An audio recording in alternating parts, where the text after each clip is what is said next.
Hello, good evening, everyone. Sorry, it's been a it's been a very busy. Yeah, it's been busy. I know we are all busy, but TGF. Um, I've not had time, but we shall. I'm late to the party, but we shall. We will do it. Let's talk about these two guys. Um, let's talk about these two people. I wanted. Hey, hello, Anthony. Anthony Joe, how are you? Hope you are having a wonderful. Hope you had a wonderful week. Um, Anthony Joe, one of the people, the guy on the man on the. I don't know how you're watching your TV, but the man on your left used to live in Canada before he passed away. I don't know if you know him. Yes, he was a Nigerian as well. I use the word was because he's passed away now. And then we have this our young lady, a teenager, who just won. Oh, okay. You. Oh, okay. You do. Okay, that's very good. So I want to. I saw this news, but obviously it's not easy to do blogging. Hey, Onyilade, how are you? It's not easy to do blogging. You know when you have your own job. You have your own job and yeah, doing this as well. So please bear with me. There are some news I will be late to. There are a couple of things. I don't know. I might do another show. I will see. I will see how. I will see if I have the time to do that.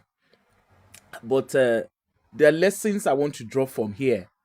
I will try not to be personal because I actually know Egbon. I used to call him Egbon. Egbon Pius Adesomi. I actually know him in person. Um, I met him few just I think less than a decade before he passed away. I met him in a conference, and we became chalk and cheese. Automatically, he adopted me as his aburu, and we went from there. And if you know him personally, or if you were engaging with him on a social media space before he passed, he's a very, aside from being very very intelligent, he also has a very witty side of him. And I would always say that he was actually one of those who helped hold my hands in my journey as a Pan Africanist. I don't know if you've heard me say that I'm a Pan Africanist. So Pan Africanist literally means, you are you're conscious about about the African planet and the African planet, the origin, the undiluted African history, and of course engaging with the world from that angle. I don't want to bore you with, apart from doing blogging, there are things I do apart from blogging and my normal life and my normal profession. Yeah, I get into stuff anyway. So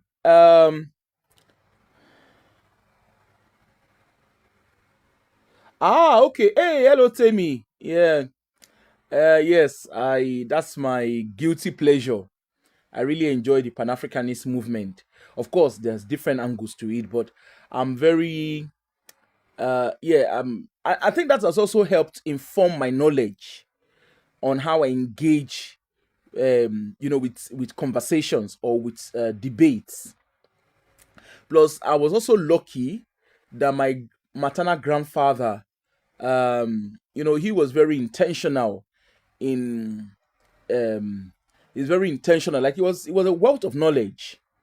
And I mean, I personally, I would not say I had such a close relation because I never really lived with him, but the few occasions I've sat with him, uh, you know uh I've learned things from him. And when I look now, although I didn't really have that privilege to to live with him day by day, but my two brothers who grew up around him, their attitude to life, their attitude to the lens in which they look at life is very interesting because they were lucky to have him as a male figure around them. So it was really interesting. I watched both of them. I mean, they're not kids anymore, but I watch both of them. I see their own disposition towards life. It's very good when you have your own diluted African history. or not just history, but like, when you know yourself, when you know your roots, it's brilliant because you just, it drives your curiosity.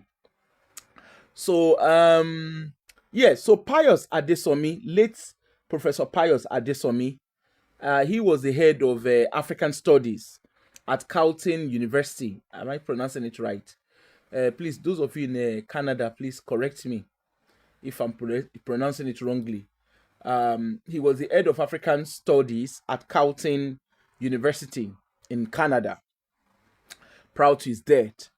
Um, if you, I mean, you can Google him.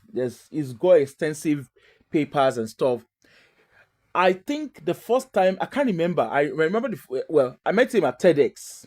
There was TEDx Houston. You remember when TEDx was raining? Well, I'm saying it was raining. I don't know if it's still raining. It just so happened that I was at that time. I think I was working somewhere else. I was in another arm of the civil service at the time. I was on secondment, and so I was presenting whatever it was I was doing.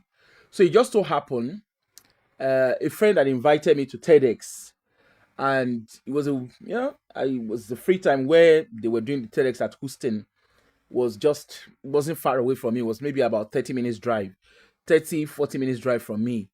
So me and my friend jumped in the car, and hey, we went to TEDx. So on getting to TEDx, it was very interesting because I think, what's her name? Chi girl, Emeka. What's the name of this her father? Emeka, whatever is, I can't remember the father's name now. Chi girl, there's this comedian, Chi girl. She's not been around for a while now. Omerua, Emeka Omerua's daughter. Yes, little Emeka Omerua's daughter. She was also giving, what's the name? She was giving, I actually walked in while she was talking. And I think I remember she was talking about education wasn't really her thing, and there was this thing of, you must, she was the typical Nigerian child, okay? So she was talking about education not being a thing, she's always wanted to just be a clown, like she wanted to learn in a different way. She wanted to be herself differently. And her father was insisting it has to be this, but she was good in what she was doing, and anyway. So she had a story. And I think shortly after, I can't remember if it was shortly after or some people spoke. Anyway, somewhere along the line, um, Professor Pius, late Professor Pius, Alade Somi, sorry, Ade Somi. I don't know why I keep calling him Alade. I always get into trouble with him when he was alive because I call him Alade Somi and he was like, hello, she over change your ni.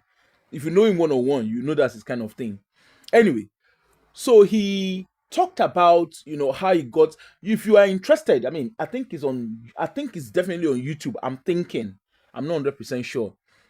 So he talked about the whole thing about the African identity, when he came abroad, how people expected him to speak in Fune. And of course, let's be honest, say our people na Fune na follow come.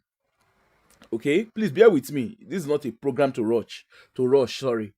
So um and so he talked about the Fune thing, our dressing, how our identity is so unique, and the reason why, it was literally talking about, like, education does not just start from you understanding English or you on speaking Yoruba or whatever it is. You've got to be able to use your African identity to also educate yourself and educate people around you. So it was very interesting. I would never forget. And so before we left, if you are conversant with TEDx, or if you are an organizer of TEDx, I've never organized it, but I'm just saying my own experience of it. After the speakers have spoken and whatever, they have, like, so we got a ticket. I think my friend got a ticket. My friend was one of the organizers, so he got a ticket, and we were able to, like, have dinner with the guests, with the speakers after. So, but for me, I think I was not, the truth was, I was not really interested in the dinner. I was more intrigued by Chi Girl's, like her story, like what the way she presented herself. Like, I don't know if you guys can recollect, or if I've ever mentioned, I don't know. I have dyslexia, and what it means, dyslexia is not a biggie. It's just, what it means is, like, my words, my when I write or when I'm reading, the words jump around. And I remember when I was a child, or when I was growing up, as much as I can remember, Um, Verbally, I'm very, very clever. I know that for a fact. Okay. You just need to teach me something once, and once am able to virtually articulate it, I'm good to go. You won't teach me the second time. So I didn't like maths, not because I couldn't do maths. I didn't like maths because the figures always jump around when I'm reading, and interestingly, I always passed it. But I wasn't the child. I was that child that, for me to be able to pass my exams, or for me to be able to, pass any exams, or even read, or pass any exams or sit for any assessment, I have to put in that extra hard work. So maybe people are, when you know how writings are done in a straight line. For me, those lines jump around. So a lot of times I even used to question myself. I'm like, why did I write? If you know people who have dyslexia, most times when they write, what they write always does not always translate to what they're saying. So anyhow, and interestingly, I grew up with a lecturer. Okay, my auntie that I grew up with, I've said it several times, I grew up with my maternal auntie. My auntie that I grew up with, that I lived with at the time, she never really, I remember I used to get beaten. My I used to get beaten, and it wasn't just for books anyway. There was anyway.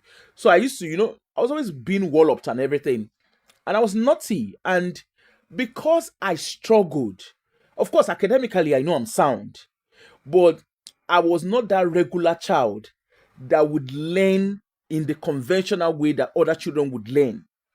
Okay, it always took me extra time. So in class I was seen to be disruptive. I was seen to be this child who couldn't have attention, who could not sit, who was not attentive. Okay, and the only reason why that was is because when like during, the way classes are back in school, back at home. So a lot of times, when there's noise, I'm that kind of child that when there's noise, I struggle to concentrate, because because I've got very severe dyslexia. So I need a calm environment to learn, to learn and retain that information. So school environment was not great. The way the school environment was designed wasn't great for me. And if we're being honest, I don't know what the academic system, I don't know what the educational system is. Perhaps maybe in the private schools, maybe they would get that now. But in public schools, I didn't go to a private school. I went to a state school because that was what it was at the time. Private school was not it was not a common thing for us to do. But even at that, I still don't think it would have made any difference. So, the teachers, I was quite good, like writing, I was very good in expressing myself. So I always use my writing to express myself. And because my writing was freelance, because my writing skills was freelance, my writing was freelance, I learned to have because my writing was something that I enjoyed and used to express myself. I learned to do freelance writing.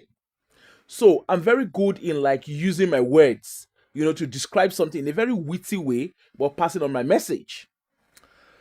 I taught through academics in Nigeria. I taught through education in Nigeria, not without anyone, not even the person I was living with, without anyone picking up on my dyslexia, and why I was very, why I was seen as that child who could not sit still in class. You know, I I mean, verbally, if I speak to verbally, I know I'm clever. I don't need someone to tell me that. And of course, my academic results spoke for me as well.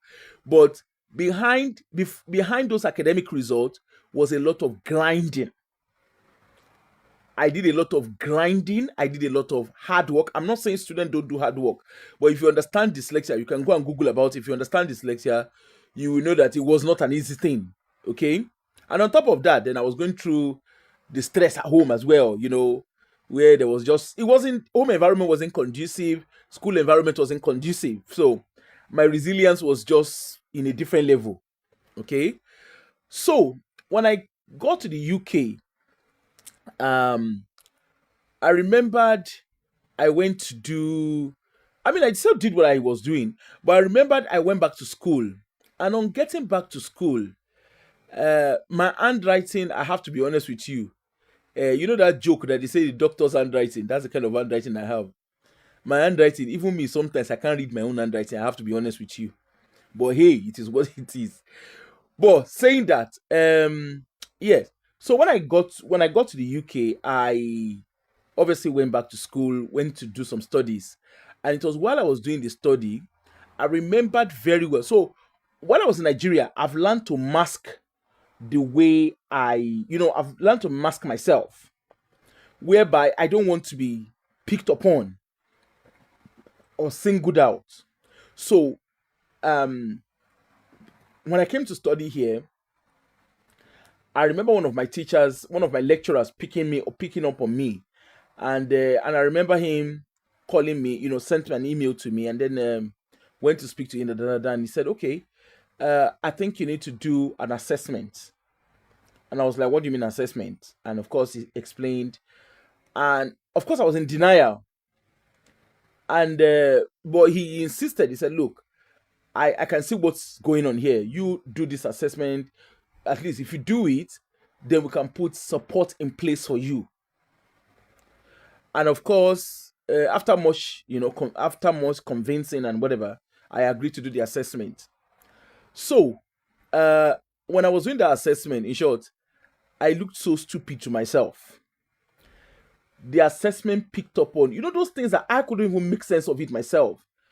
The assessment picked up on, everything I've struggled with as a child, up until then, picked up on it. And then the assessment, of course, the conclusion of the assessment was I've got very severe dyslexia. So like the laptop I use, so my laptop is there's a way it's being customed, where the colors, they have to like put it in different colors. My writing, like the shades of right and stuff like that is in different. If you notice, like even with the way I do the thumbnails for my what's it called, for my shows, you can tell that I love to use yellow a lot because that's the only way I can read it better.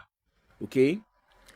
So yeah, anyway, so I did that assessment, and of course subsequently, um the story is there, the taste is in the pudding. So I now learned. So the things I was learning, the things I did all by myself. So what they didn't really take away what I was used to doing. I think they kind of, during the assessment, the education psychologists wanted to know how I was doing, like my own way of reading. And they just literally built support around the way I read, around the way I engage with education and everything. Not just education, just generally. And of course, the taste is here. I can tell you for free, dyslexia is not a biggie. You just need to have the right support in place, and you're good to go. And today I'm sitting down with four masters, 2 degrees. I have a very good job and stuff. Anyway, jokes up, that apart. All I'm just saying, as a parent, it's always good to pay that extra attention. And if you're someone who feels you're struggling, and it's better to go to an education psychologist. Just get yourself checked. You never can tell. So anyway, um, and the reason why I'm saying this is because when Chigirl, I don't know what her name is, but I mean she's known as Chigirl. Chigirl, I think she calls herself. So when she was talking, I could relate to what she was saying. I don't know whether she had dyslexia. I never asked her, but I just kind of found what she was saying intriguing. That she always wanted to be a clown. She wasn't cut out for education. She loves to mimic people's. And if you know her, or if you listen to her, she likes to mimic, accent. She likes to mimic the way people talk and stuff like that, that's her own way of doing her thing. So I kind of found that very interesting. We had chats, but the person I was more interested in was Aladesomi. Was sorry, I keep calling him Aladesomi. Was Adesomi, late Professor Pius Adesomi. And the reason why I was interested is because I think people who know me very well, even though I'm born in the UK, I don't like this. I just don't like people being fake around me.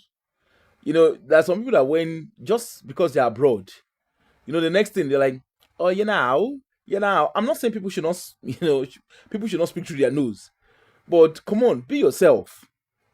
You know, speaking through your nose is not an achievement.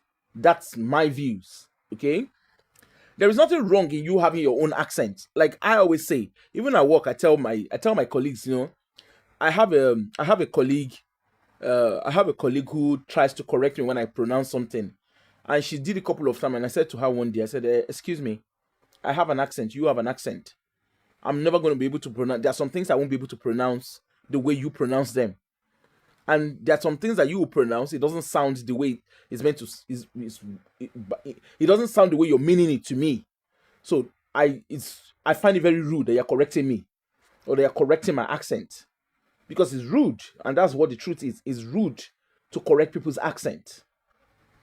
But these are things that little things like this we don't tend to understand it, and I don't know, and I just think it's a sign for me. I always feel it's a sign of insecurity that you would want to speak in a certain way to feel accepted, because the truth is you are actually not accepted, but you are better off being yourself. Say things the way you understand it. There are some names I will never be able, I mean, there are some names I will never be able to pronounce because of my accent. I am a proper Yoruba girl, born in London, raised in Warri. Okay? So I have my accent and I'm unapologetic about the accent. It's as simple as that. And I think when you learn to understand that, that's me going in my Pan Africanist angle. But anyway, when you learn to understand your identity, you don't feel uncomfortable. Because, okay, for instance, I remember when I came to United Kingdom, Scotland precisely. I remember when I came to Scotland. In Nigeria, we learn English. English is the language we learn for communication. And there's that thing they teach you phonetics or whatever it is that they teach you at school, whatever it is that they were teaching us at school. My dear, when I came to United Kingdom, you see all those phonetics, what they say they teach us at school. It was not applicable here. If you are Scottish, if you live in Scotland, please bear me witness. I remembered when they are saying house. I remember when I first came here, I was like, what do you mean fair daru? In the sense that you will hear them say, I'm going to my wee house, and I'm like, what the heck is this? Hey, all those oral, all those oral English, all those phonetic, how to pronounce kinikan, how to shake kinikan wrong bugwe. Scotland. Now you'll be here. I'm going to my wee house, and I'm like, which one is wee house inside again? Hey, do you know what they mean by wee house? I'm going to my little house. Wee in Scottish means small. House. Some people will call it house. Some people will call it hame. Either house or hame. Hame is home. And I say, lẹ́yìn tẹ́ wá kọ́ wa ní English ní Nigeria. So you find me trying to correct them, and they too, they are trying to correct me. I say, wahala dey. When you hear wahala yazo seriously ni. I say, which kind wahala be this one? Then instead of saying a child, they will say bearing. I say, ọlọ́gbẹ́ni kí ni ìtumọ̀ bearing? So all I'm trying to say here is they have different accents, they have different pronunciation. Okay, they have laddie. In short, as a matter of fact, I figured out, it was when I came to Scotland, I figured out but what those here nursery rhyme that we were learning, Ashe is Scottish accent, nothing kowa. And we were feeling like we are learning English nursery rhyme. Ashe accent in one is what anyway. Like I said, please fasten your seatbelt. There's no rush for this show, so just take your time. So Ashe is their accent. All those Yankee Doodoo went to town. Yankee Doodoo. Go and read the accent of Yankee Doodoo. Go and read those that they call Yankee Doodoo. Yankee Doodoo is a slang. And we remember in nursery school then, Yankee Doodoo, and for us to show that we are posh, that our children are posh, they went to posh school. I be waiting they call them. Yankee Doodoo went to town, riding on a pony, struck a feather in his head and called him macaroni. Yankee Doodoo went to town. It is cowboy. That is basically what it is. Mary, Mary, bright and airy, how does your garden grow? Go and read, go and listen to those nursery rhymes and tell me if the English you learnt in school tallies with those nursery rhymes. So obviously, me being in the Pan-Africanist and the journey in Pan-Africanist obviously made me start questioning.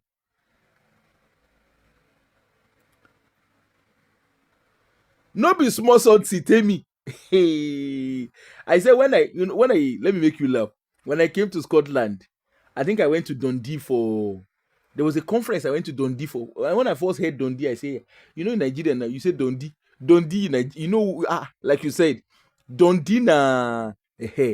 So when they said Dundee, I say, hey, Dundee long. So there's actually a place called Dundee. Oh my God, man. Oh my God. I remembered. I was telling my manager, I said Dundee. Do you know what they call? And so I started laughing. And I was like, do you know what they call Dundee in Nigeria? I said, where I come from? Do you know what they call Dundee? He said, yeah. I said, it's a town. I said, nah, Dundee don't be town for Nigeria. I now told them, if you see the way they were laughing in the office, I said, Dundee means, hey, in shorty, moron to the corny. Nothing there inside your head. Now water they pour inside your brain. She was like she could not phantom it.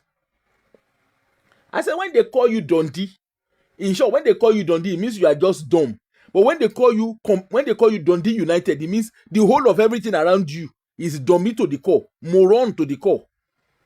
You can either be Dundee United as an individual, or collectively you can be Dundee United. Anyway, so you know, like I said, the way they speak their English. But one thing I noticed very quickly when I came to Scotland is the Scottish are very proud of their accents. If the Glaswegians speak,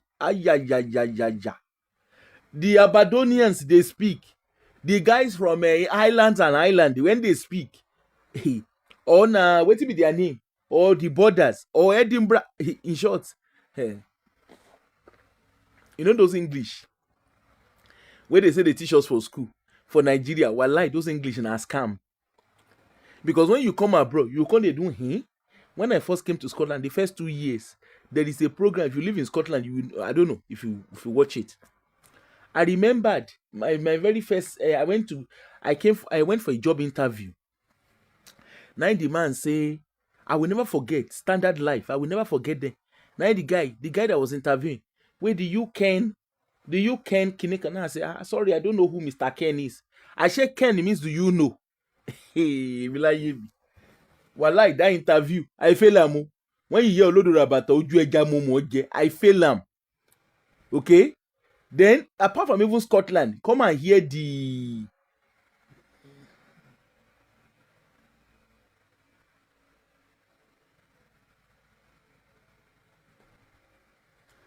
Apart from Kinon Porukwe, apart from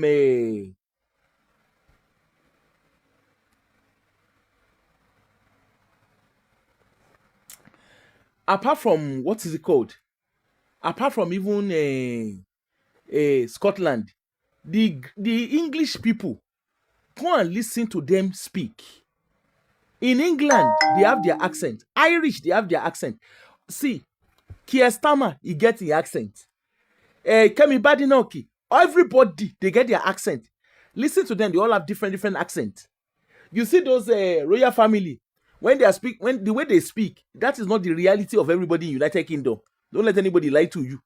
If you listen to people from the Scousers, the people from Liverpool, people from Yorkshire, people from where did they call themselves again?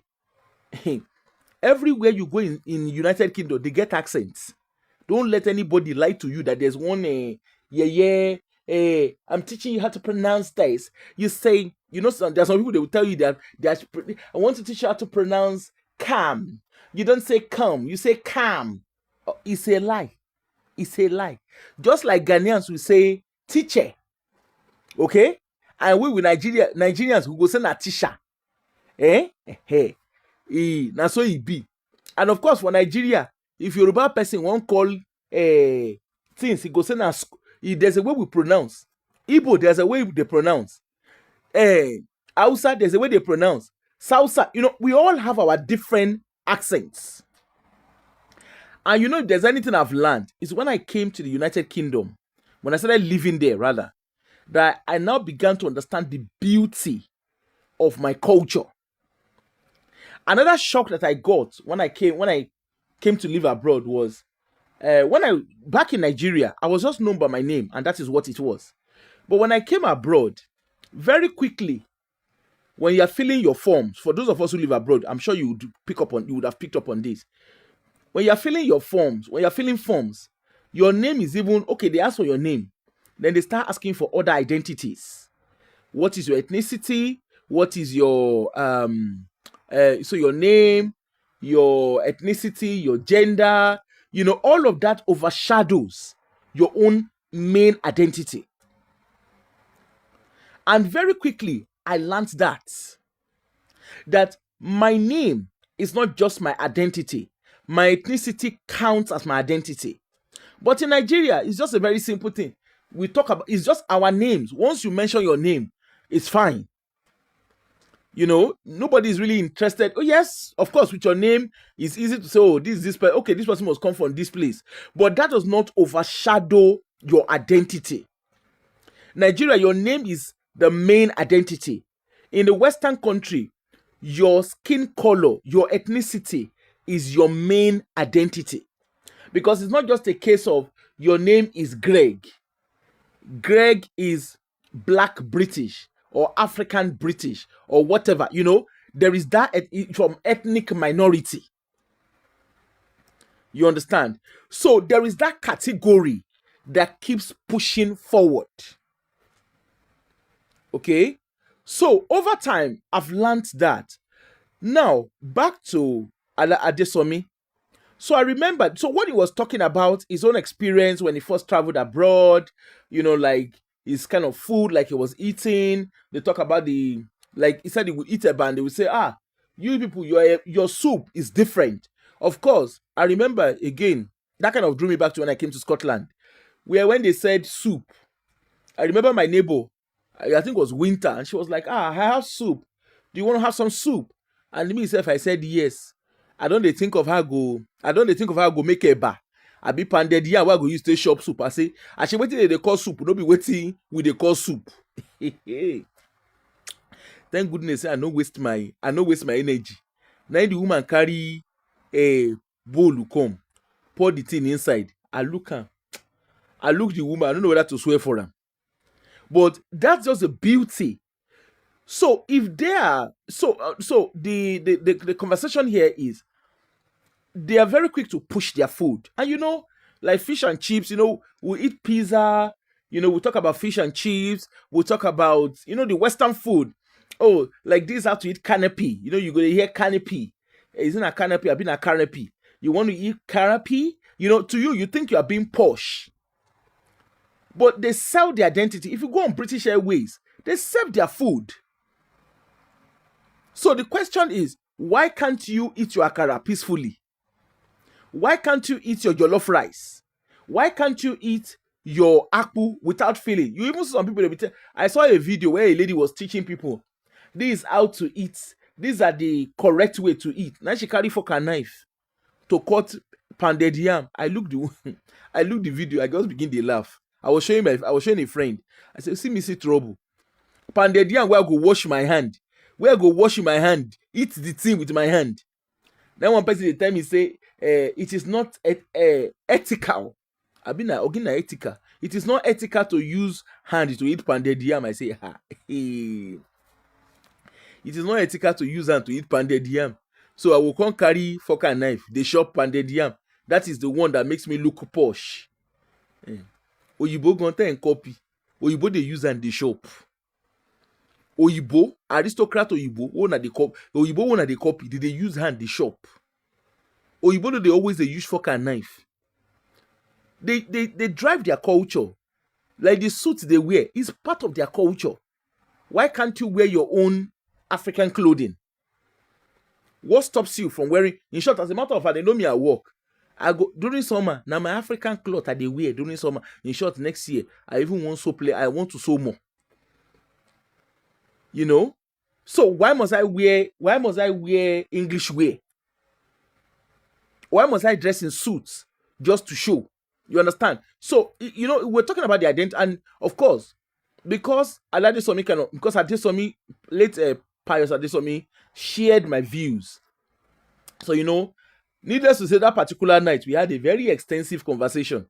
In short, I remembered my friend and I did not leave. We did not leave the venue.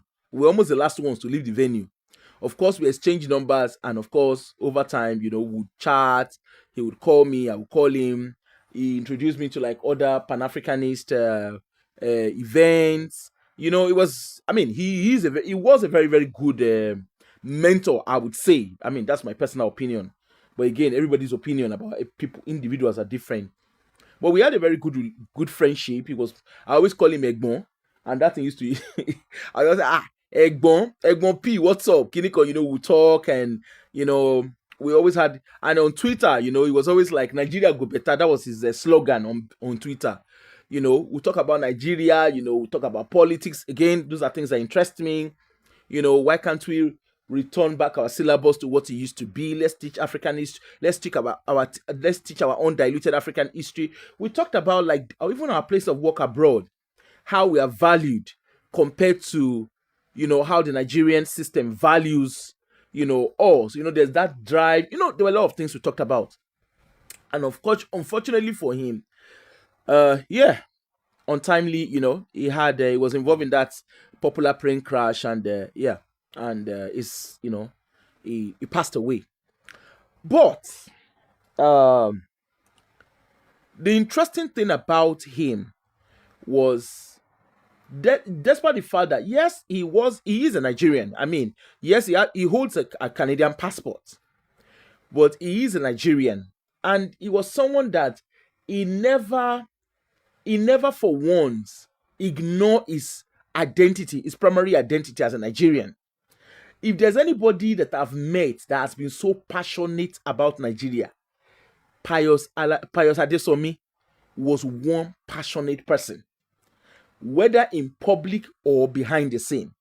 He is so passionate about Nigeria. We have various conversations, he wrote articles, he was really, really into like his thing. And of course, like the university where he taught, he showcased the Nigerian culture. He was very supportive of Nigerian students. To the best of my knowledge, at least I think when he passed away, a lot of people did talk about that. That when they come to the university, he was very very supportive of them. He helped them understand the difference of their learning. You understand, and the reason to uphold. It's not just taking African study for the fun of just taking it, but the African study should be able to translate to being an ambassador of Africa. Where you're showcasing your culture, showcasing your knowledge, and at the same time educating your host community about your culture. And when he passed away, guess what? The Canadian government, apart from the fact that they actually paid condolence to what's the name? They paid condolence to his family. The university where he was lecturing, Carleton University, where he lectured, they actually have a memorial fund. If you go and Google Carleton University, they have a memorial fund. I think it's called Pius Let me see it. Hold on. Just trying to see. Yes, it's called Pius Adesomi Memorial Fund. Now, that fund is to keep his legacy going. And Carleton University, I'm just on their page. So they have a memorial fund in his name and in his honor. Okay? And what is written is Pius Adesomi, like introducing the fund, like making you to understand why they have that fund. So they said Professor Pius Adesomi was among 18 Canadians, not even Nigeria. They don't even name Nigeria. Nigeria na say herself. Was among 18 Canadians pied in the crash of an Ethiopian airline jet at Addis Ababa Airport at the time of his buy. He was a director of Institute of African Studies and a faculty member. I think he passed away 2019, I think. Um, he was a director of the Institute of African Studies and a facility member in the Department of English Language and Literature. Pius was a remarkable writer, poet, and political commentator. He is celebrated for his eloquence and fearlessness in speaking the truth to power. This is on the website of Carleton University. So I'm not making it up. His work He worked tirelessly to build the Institute of African Studies, to share his boundless passion for African literature, and to connect with and support students. He was a scholar and a teacher of highest caliber who leaves a drop imprint on Carlton. To honor the memory of Professor Pius Adesomi, a fund is established which will support students and continue his life work. Of course, they talk about him giving, like what he should give and da da da. Okay, if you want to give, obviously people would contribute to it. But the point here is, you can see that Canada, despite the fact that he passed away, Canada recognizes his contribution to the education system. They recognize his contribution, his academic contribution to the education, his academic contribution to excellence that their education upholds. And in return, he didn't just pass away. They said among the 18, I don't know what happened with the other 18, but in his own case, the Canadian system, the Canadian government acknowledged his contribution. Pius did not, I can tell you for free, I think if I remember, I don't think his PhD was in Canada.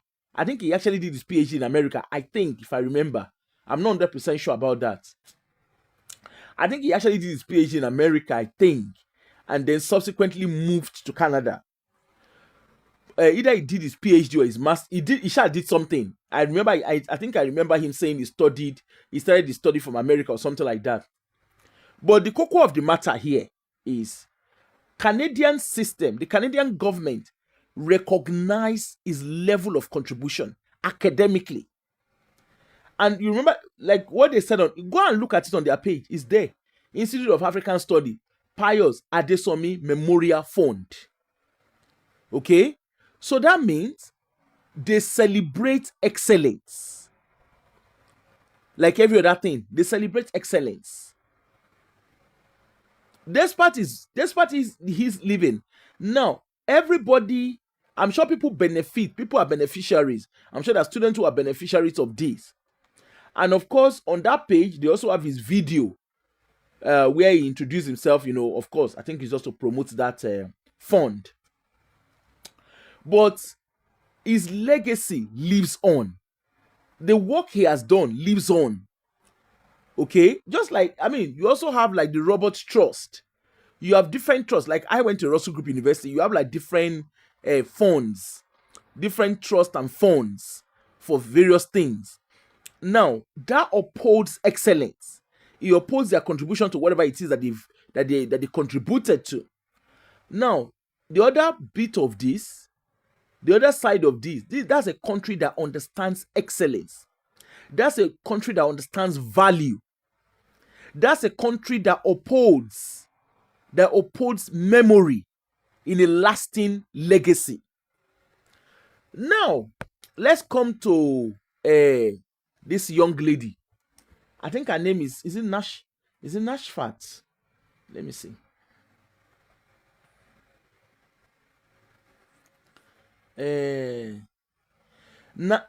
Nafisa Abdul Aminu. This girl was a 17-year-old girl, right? Who won a global award in English. She beat 20,000 participants from 69 countries to win the world best English language skills.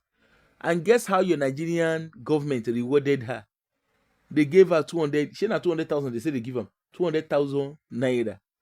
The Nigerian government give her 200,000 naira for a girl that won, for a girl that emerged as the world best English language skills. That won, that as a student that won the best English language skills. That 200 naira was all your Nigerian government can give her.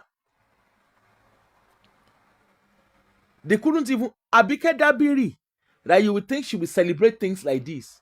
Abike Dabiri did inside voicemail. Education minister, that you would think they would, I don't even know who education minister is. Let's even start from there. I don't know if you know them. Me, I don't know who they are.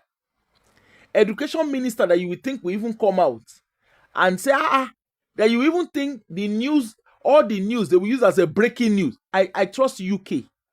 You won't hear the end of it. Hello, Temitope Adedeji, how are you? If it's United Kingdom, you no go hear the end of it. Now so they go dey gbe the girl Joe. Now so they go dey gbe Joe. Now so they go dey carry the girl dey gbe Joe. You go dey hear breaking news. A British girl shot shaking kan. If this girl, this Nafisa, if she was British, if she had a British national, wallahi, Nigeria no go even shine. Let's even start from that. Nigeria no go shine. Britain, na so they go dey carry and they go dey gbejo. A British girl has just won the Kinikan. Breaking news. Na so they go even interview the girl, interview mama, interview everybody. They go dey gbe the girl Joe. They go dey gbejo. The royal family would have sent a message to congratulate her. Government will send message to congratulate her. Education minister will congratulate her. He reached Nigeria turn.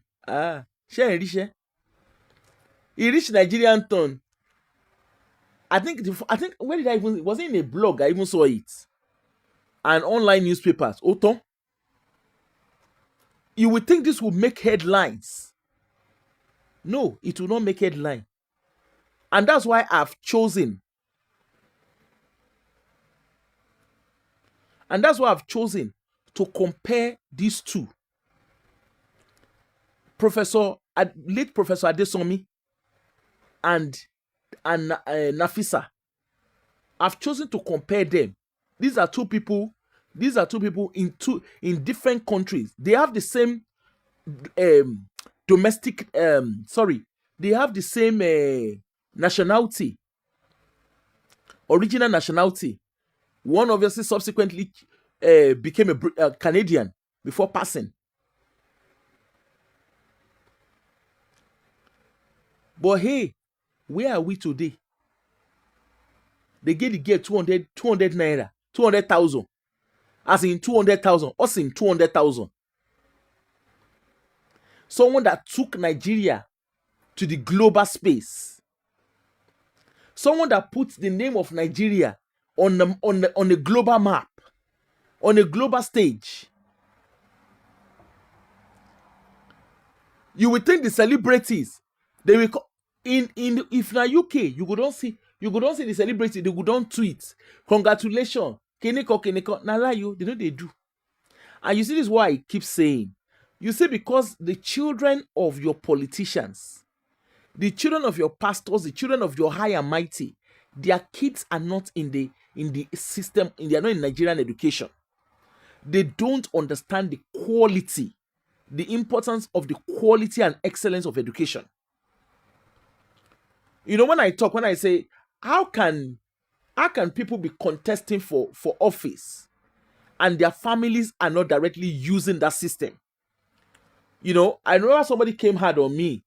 Somebody called me. Actually, it was one of Showere's friend that called me and said that he heard my voice. Of course, the person knows me one-on-one. I heard your voice. You know, do you run this thing? I said, yes, I do. I'm the one behind it. And he said, you know, I heard you talking about Showore, saying it's chicken. I'm like, I didn't take back what I said. I even told him to his face. How can you say you're running for Nigerian? You want to run for Nigeria as a Nigerian president? Your wife and your children that lives in America. How can you impact a system positively when your families are not directly engaging in that system? In United Kingdom, where I live, the ministers, every public servants, civil servants, all their children, everybody, they know born you. If you like, get money per shekere. We are all coming to use NHS. If you like, be richer than the richest. Yes, you can go to private education, you can go to private school or public school. The reality is education is education. The syllabus is the same. It is not like Nigeria, where there's syllabus for the rich and syllabus for the poor. The syllabus is the same. Whether you go to private or you go to public school, the syllabus is the same. The difference is you have sent your child to private school to go because you want to pay money. Because you want to physically be paying money every term. If you send your child to a state school, there is no difference. There is nothing biggie about private school and public school. The only difference in private school is your children have access. You are able to pay for your children to engage in specific expensive sports. That's all it is. So that's why when I look at Africans, when they send their kids to private school, I just laugh.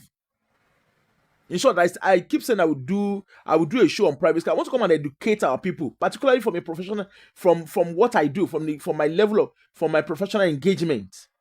A lot of kids that went to private school, particularly African kids, they are battling with severe mental health because those kids are being placed in placed in private schools where they are not just they are not even second class, they are 50th class citizens.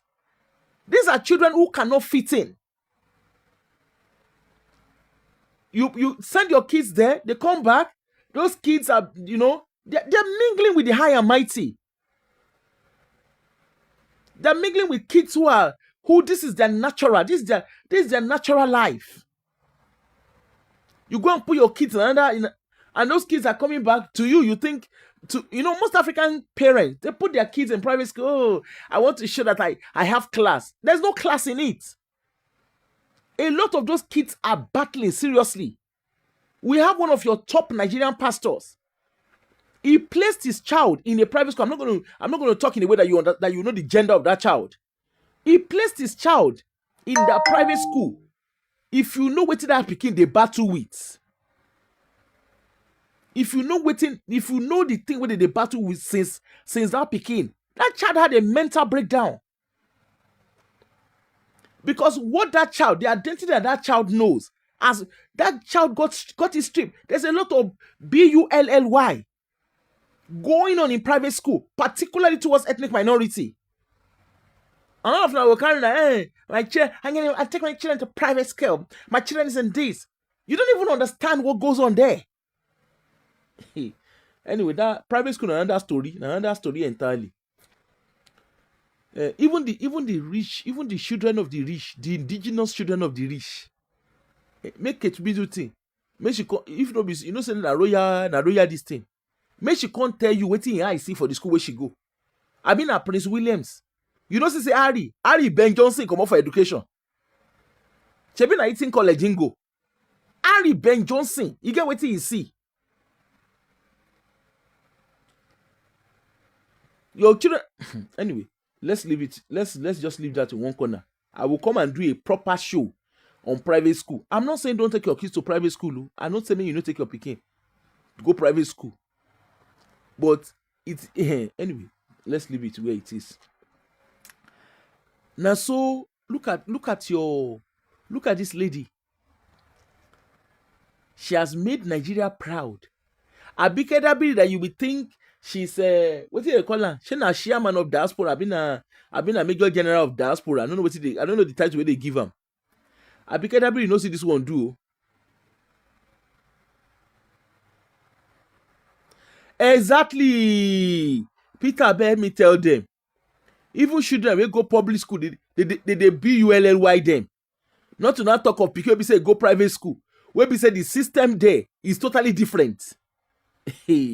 Social service system, the way social service go respond to child protection case or private school is different. Orishirishi, they paid for the service. Anything where your pikin eye see, now you carry your pikin go there. Why do you think King Charles? Why do you think he was estranged? The current king, I've been going, King Charles in UK. Why do you think he was estranged from his? Why do you think he had a very difficult relationship with his father? Shabina Gordonston, he go and Google Gordonston and see the rating of Gordonston. He went to a very good private school at his time. King Charles, he knew what. Why do you think he rebelled?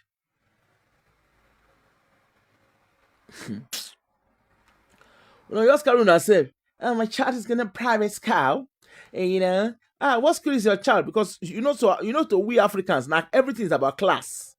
Oh, my child is in Fetis.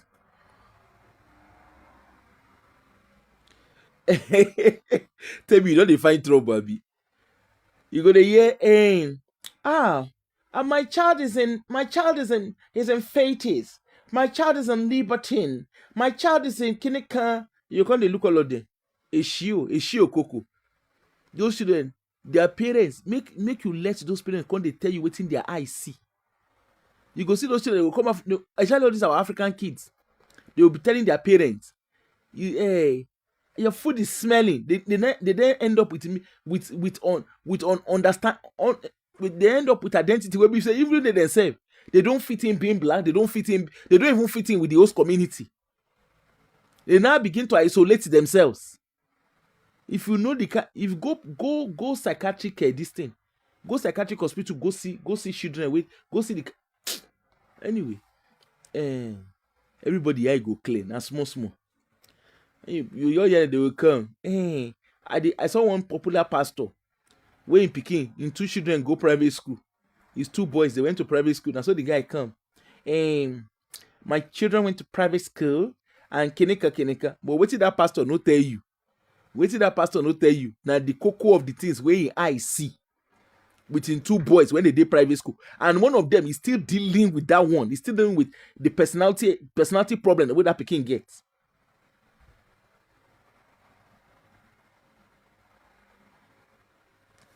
Sorry, what's Peter saying? Let me see what he's saying.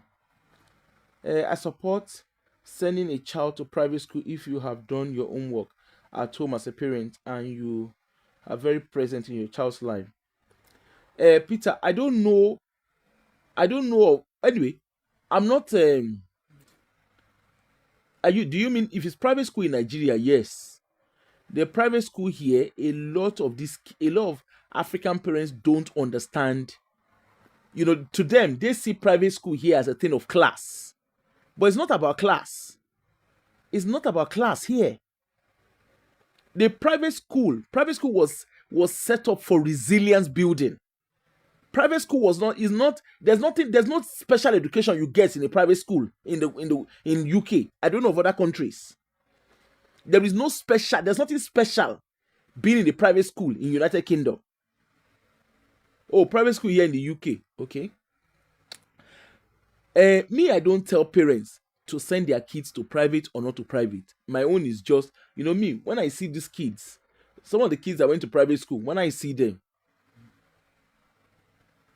when I see kids who went to private, most of the children I see, because the kind of job I do, most of the children I see that went to private school, I see them in a different, in a different angle. Now we see them. And when children come under the radar of the kind of career I do, there is a reason why they are coming under our radar. Anyway, let's leave that there.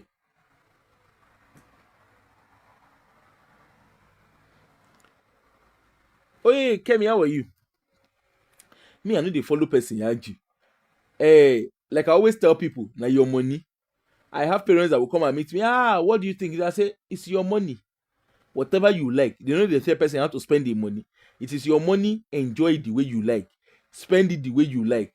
When Kasala boss, no be me and you. Now go no be me and you. Go they live with the consequences. Whether you send Whether you send your pikin go state school, whether you send your pikin go private school, whether you send your pikin go grammar school, whatever choice you make as a parent, you are supposed to make an informed choice for your child, for your children. Whatever choice you make for your children, you are the one that will live with the consequences. It's just like a teacher. When they say a child is very disruptive in class, school go manage the pikin, but now you the parents, now you dey with the pikin 24/7. Kekere ni talaba nínú ìbejì, na small be alaba inside inside twins. You know that pikin wey dey go born after twins, na small be im own. You wait, if you like, if you choose to born one child, if you choose to born 20 children, any amount of children wey you born, nobody go say no born. Na you go live with the consequences of your choice. Na that one na be that. Abi o tell me, parents deal with the consequences of their choice. Me, I know they follow person argue. You deal with the consequence as you lay your bed. They don't talk and finish. Say as you lay your bed, so you will lie on it. Ngwanu, case closed. So like I was saying, see this Nafisa. This girl now, they carry 200 naira, 200,000 naira. They carry and give her. Meanwhile, your senators, they use almost 5 billion to buy car, right? Your president, see the amount of money where they use, see they do election. I've been as election. Now here we dey. Now here we dey. When they the big brother, what did they do? I beg who they sponsor them. They are able to pump money. This girl should be someone that should be used as a face to promote education in Nigeria. But hey, now what you go to see? Now he, when in man friend, I've been a boyfriend, they buy a bracelet of $51,000. I've been a pounds to say they buy bracelet for them. Or now to they look Pella, we go come TikTok, they talk anyhow. That is what we celebrate as celebrity. Okay? Look at the tail. That's why I had to compare both of them. Adesomi, yes, he don't pay. But Canadian system, Canadian government recognize its contribution of excellence in academics. And as a reward, they have a memorial fund that will continue to uphold his name and his legacy and the contribution he has given, the contribution he made and continues, and the impact of his contribution to the Canadian education system. Nafisa, wetin be her reward? $200. 200 naira, 200,000 naira. Now they carry give her. And you are wondering why your president did that. He will do it. Where are the children of the president? The school abroad. The Minister of Education, if you find out now, I be not be here with day. We blog when their children graduate abroad. As shameless as Nigerian media are, they go they celebrate. The Minister of Kinekon, the child just graduated from University of Lanarkshire, the University of Kinekon, they celebrate all of them for there. It is only in Nigeria that media celebrate public servants and politicians for sending their kids abroad to study. It is only in Nigeria that media celebrates, that media announce and celebrate public servant, public office holders for going abroad for health treatments and health treatment. In the UK where I live, they don't born your papa way. Diana Abbott, go and read about Diana Abbott. I think it was her husband. Her children went to private school. Whether they enrolled in a private school. It was her husband that paid. That case no finish. If you see as BBC Gbejo, now so BBC begin they talk. She can't begin they shalaye. Yeah, I think she was. I can't remember whether she was a minister of education, whether she was education secretary or shadow secretary for education. They say, hey, so your children went to private school, and you are addressing educational needs. How can you do it? How did you? Nothing when they don't use that. Nothing when they don't use to describe this woman. Because that's a. I'm not saying United Kingdom is perfect. I'm not telling you that. Because there's no perfection. There's no country that is perfect. Don't let anybody lie to you. Okay? But the media was able to challenge her. I saw a post on what's the name? On what's the name of this girl? Adiola Fayehun. I saw a post on her, is it her Instagram or where? I can't remember where I saw it. Of Seun Okinbaloye. You know that guy that's apparently, you know anyway, that journalist guy that is doing a wannabe question that does this question. At least it's even more he's less of an irritant. He's less of an irritant compared to what's the name of this boy? Hussaini. Is it Rufai? Yeah, I think Hussaini is his name. Rufai Hussaini or whatever. He was asking question as President Tinubu do this. And I'm like, I saw it. In as much as I can see where the questions are, I can understand why he's asking the question. But the question is, you are a journalist. No be small thing. I don't know, say yourself, you notice Temi. Now, so the guy was asking question. As the president done well, as a clinic, and I'm like, I mean, you are a journalist. Why are you running around? You are meant, as journalists, the media is meant to be scrutinizing the government. In United Kingdom where I live, you see, the fear of the media is the beginning of wisdom. The fear of media is the beginning of wisdom for anybody. Even those of us who do civil service. The last thing you want is for you, for the media to carry your name, to the Gbejo.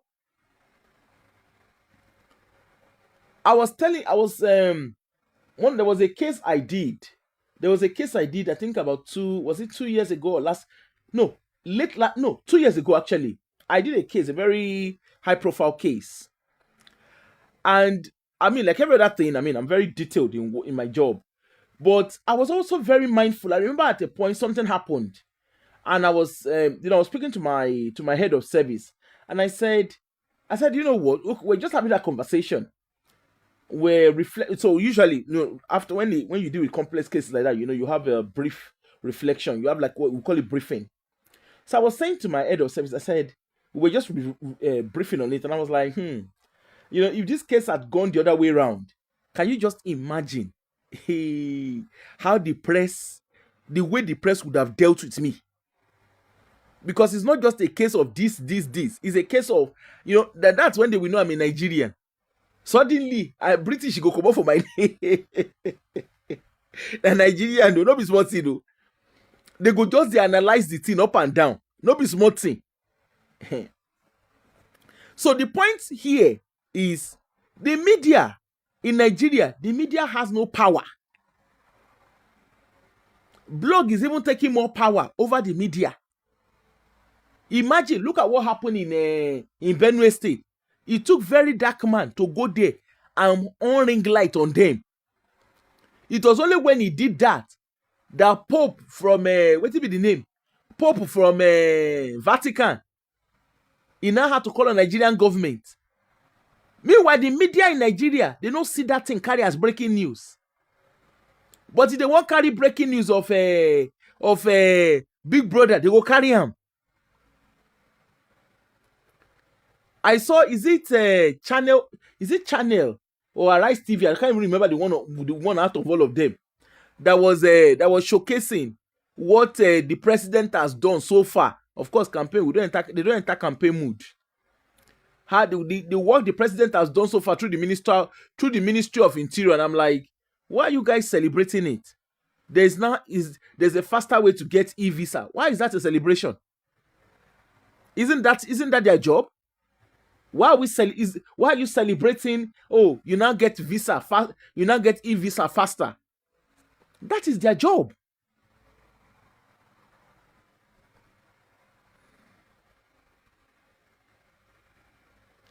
Exactly. Is that not their job? Nigerian passport, you cannot get Nigerian passport first, and I'm like, I said it's just like UK. It's like United Kingdom celebrating now because like now, I think since maybe some years ago now, you can apply for your passport online. You don't even have to go to post office. And I can just imagine Nigerian government, British government celebrating it. Celebrating it as how? Isn't that their job? Oh, you cannot get e-visa faster. You can get your passport faster. The high commissions across the globe. You can now shake it. And I'm like, why are you guys celebrating mediocrity? And how? Let's even start. Why won't they even be celebrating? I mean, not be this same media. Not be this same Nigerian media. They will build the bridge. You will see them. You will see them carry camera there to go and be celebrating. Celebrating what? Why aren't you calling them out? A whole president of Nigeria, a former head of state, a former president of Nigeria, he went to the United Kingdom for health treatment and died there at the expense of taxpayers. Instead of the media to be asking questions, to put a torchlight on the system and start asking questions. All these hospitals that you guys claim to have built, the healthcare budget that you guys claim to have, all this bloated healthcare budget, what did that head of state do with it? Why couldn't he? He was a head of state for 8 years. As a matter of fact, he was a head of state for almost I think 12 years, because he used to be a military head of state. Of course, he didn't finish his tenure, but altogether, he was almost there for 12 years. So are you saying that even while he was let's even say maybe he couldn't finish it because a coup drove him out? What about when he became the head of state, when he became a president, 2 term? He had health minister. What did they do with that health budget? No, the Nigerian media was there busy celebrating. They even had the cheek. They televised. In short, Nigerian tax may not be small thing. They even insulted you guys. Apart from the fact that you guys paid for his medical, you picked up his medical expense for 5 months until he died. After he died, you guys paid for everything to be done. They even shipped him to Nigeria and now pay for that. And no media in Nigeria was bold enough to start asking, apart from all these mediocres, them Rufai, that instead of him being constructive, that was just a nuisance. NTA, all the media house in Nigeria, they're under the pockets. They're inside the pocket of politicians. Just like you have police. The police is carrying bag for celebrities. They will be having parties. You will see them. They'll be carrying 47 up and down. They'll be walking around with 6-pack and 7-pack and 20-pack. Go and look up. If you live in the Western world, those of us that live in the UK, me, I've never seen police following a celebrity up and down. Follow up and down, say what happened to them. Which police go they follow up and down? That what is wrong with the person? Even politicians, you will see a presence of maybe 1 or 2 police, but even police doesn't follow them. Police doesn't follow them around. It doesn't mean that there's no intelligence around them, but police doesn't follow them around.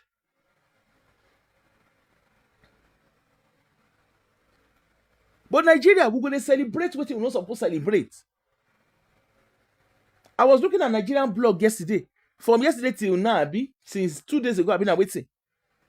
All you can see, they talk about he way in husband, I've been a boyfriend, where he buy and $51,000 I've been a pounds bracelet. That's to tell you how vain we are. They walk, they show. Person will look you, buy you bracelets of $51,000. I've been a pound. The question is, what kind of job does that person do? And these are the people that will come. I'm into hotel. I'm a builder. I'm a building engineer. What do you they build? What do you the engineer? The lifestyle you are living, how does the kind of job you claim to do, is that what is funding your lifestyle? Look at your celebrities, the so-called celebrities you have. They are making movie. The lifestyle they are living compared to the movie they are making, does it add up?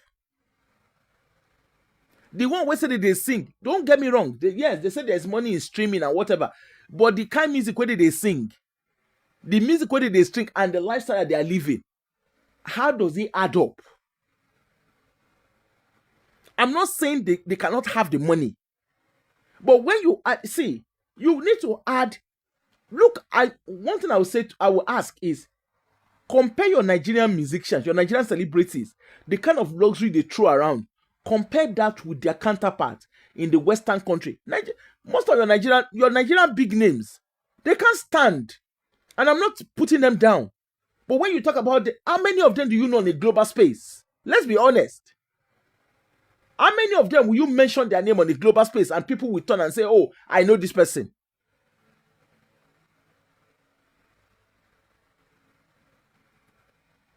Look at their lifestyle. Compare their lifestyle with just a basic one, with just a basic celebrity that you know in the Western country. Or are you trying? Are we saying that what's the name? That the entertainment industry is richer than Nollywood, than Hollywood? Is that what we are saying? Or than the British entertainment industry? And have you ever asked how come that when they blow in Nigeria, they are very quick to wanting to mingle with the international angle of their career? That shows you that they want to use Nigeria as a stepping stone to be accepted on the global platform. And a lot of them are struggle. If not all of them, they struggle.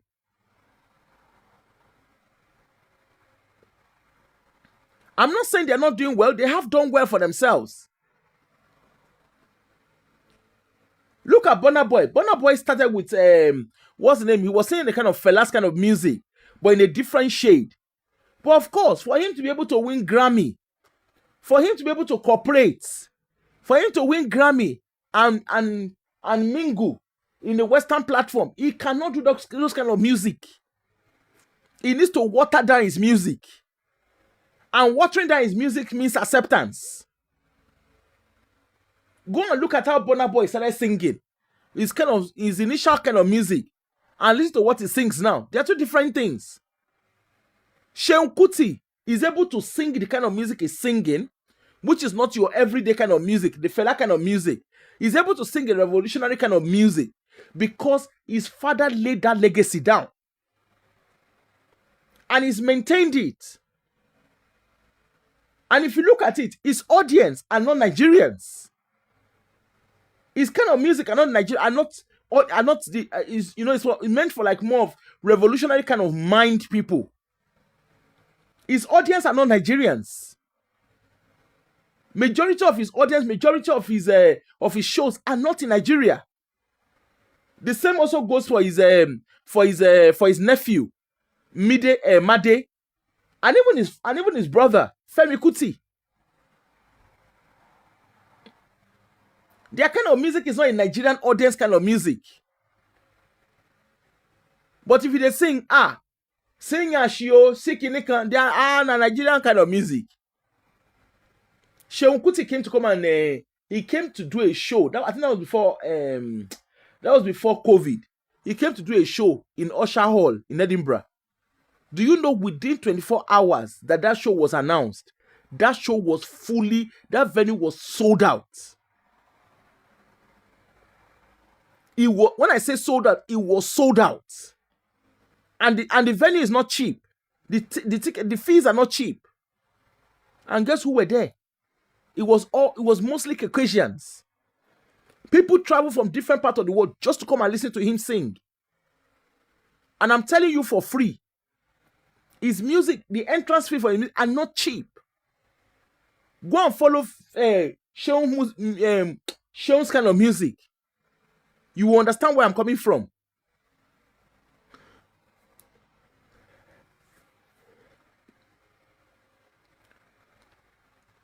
Look at the Nigerian system. Education minister is nowhere to be found. And I'm very sure the politicians, they will be the one. Don't worry, we'll give you money. We will do this because they want to use it to score goal. They want to use it to score point for campaign. They're not doing it because they care about Nigeria. All your political aspirants, the presidential aspirants, all of them, their kids there abroad. So why would they be interested in Nigerian education? As a matter of fact, I think I read it. Maybe I read it that they said, what will be the name? That they said, ASU is on strike. Now yeah, they read for years. So imagine, ASU is even on strike. And why won't ASU be on strike? Their children are either they're in school abroad. The one who cannot afford their children to be abroad, they said then go glorify secondary school, private schools in Nigeria. So the public education is granted. They don't give a hoot. A little girl like this, Nasifa, you would think she will be the face of education in Nigeria, where they'll be promoting excellence. If you thrive in your academics, you can be who you want to be. But hey, Nigeria, see what Nigeria do. You see Nigeria, you see Canada. The difference is clear. Now 7-up. I commend the little girl or the young girl for academic excellence. But Nigerian government can do better. The education minister, that is, even if all our ministers, it looks like all the ministers, they're just figurehead. When they say children are the leaders of tomorrow, all the politicians, they go and put them, the people that want to sleep are the people they go and put at the ends of affair. Who is the education minister of Nigeria now? Who that person be? Let me even Google.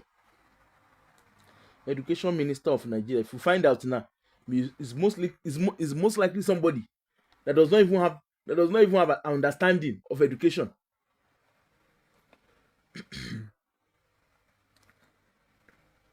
Education minister in Nigeria.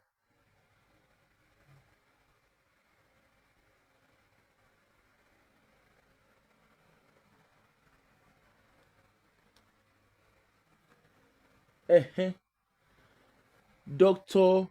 Maruf Tunji Alausa. Ṣé ń gbọ́? Wetin be in background? We will find out now. La la la la la. Nigeria. Nigeria. Nigeria.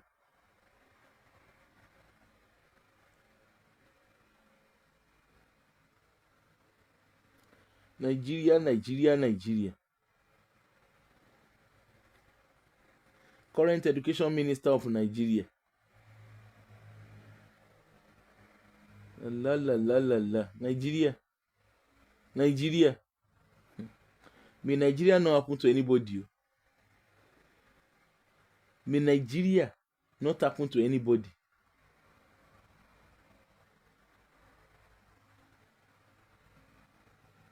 Adiko of Nigeria.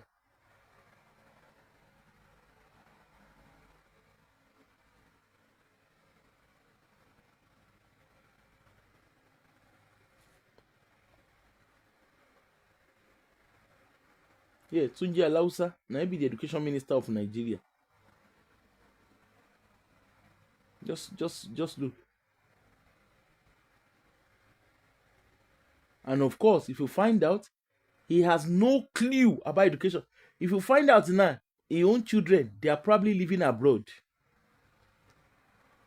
They are living abroad. They have no direct interaction with the Nigerian system. And you are wondering why education is not improving in Nigeria.